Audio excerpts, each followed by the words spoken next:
America மற்றும் ஈரானுக்கு இடையேயான போர் நாளுக்கு நாள் தீவிரமடைந்து வரும் நிலையில் உலக நாடுகளை அதிர வைக்கும் வகையிலான ஒரு மாபெரும் அறிவிப்பை அமெரிக்க அதிபர் டொனால்டு டிரம்ப் வெளியிட்டுள்ளார்.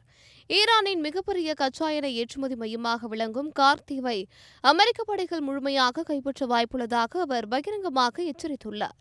ஈரானின் எண்ணெய் வளங்களை அமெரிக்காவின் கட்டுப்பாட்டில் கொண்டு வருவதே தனது விருப்பம் என வெளிப்படையாக கூறியுள்ள டிரம்ப், இதற்காக தரைவழி தாக்குதலில் சிறப்பு பயிற்சி பெற்ற 10,000 அமெரிக்க ராணுவ வீரர்களை மத்திய கிழக்கு நாடுகளை நோக்கி களமிறக்கியுள்ளார்.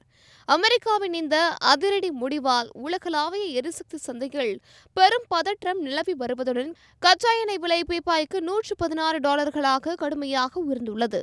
இந்த போரின் தொடக்கத்திலேயே ஈரானின் உச்சபட்ச தலைவரான அயதுல்லா அலி காமேனி கொல்லப்பட்ட நிலையில் தற்பொழுது புதிய தலைவராக பொறுப்பேற்றுள்ள அவரது மகன் முஜ்தபா காமேனியும் உயிரிழந்திருக்கலாம் அல்லது படுகாயமடைந்து படுக்கையில் இருக்கலாம் என டிரம்ப் சந்தேகம் எழுப்பியுள்ளார். இதனால் ஈரானில் ஒரு முழுமையான ஆட்சி மாற்றம் நடந்துவிட்டதாகவும் தற்போதுள்ள புதிய நிர்வாகத்திடம் அமெரிக்கா மிகவும் கராரான ஒரு நிபந்தனையை விதித்துள்ளதாகவும் அவர் குறிப்பிட்டுள்ளார்.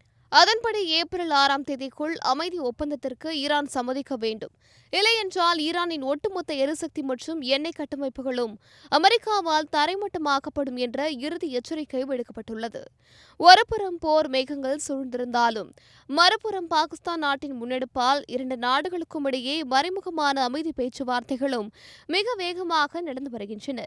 இதற்கு சம்மதம் தெரிவிக்கும் விதமாக ஈரானிய நாடாளுமன்ற சபாநாயகரின் சிறப்பு அனுமதியுடன் ஹார்முஸ் ஜலசந்தி வழியாக 20 எண்ணெய் கப்பல்களை அமெரிக்காவிற்கு ஈரான் நல்லெண்ண அடிப்படைகள் அனுப்பி வைத்துள்ளது. இதுவரை ஈரானின் 13,000 இலக்குகளை அமெரிக்கா அழித்துள்ள இந்த நிலையில் இன்னும் 3,000 இலக்குகள் மட்டுமே பாக்கியிருப்பதாக தெரிவித்துள்ள டிரம்ப், தற்போதைய ஈரானிய தலைவர்கள் யதார்த்தத்தை புரிந்து செயல்படுவதால் மிக விரைவில் ஒரு நிரந்தர அமைதி ஒப்பந்தம் கையெழுத்தாக அதிக வாய்ப்புள்ளதாகவும் நம்பிக்கை தெரிவித்துள்ளார்.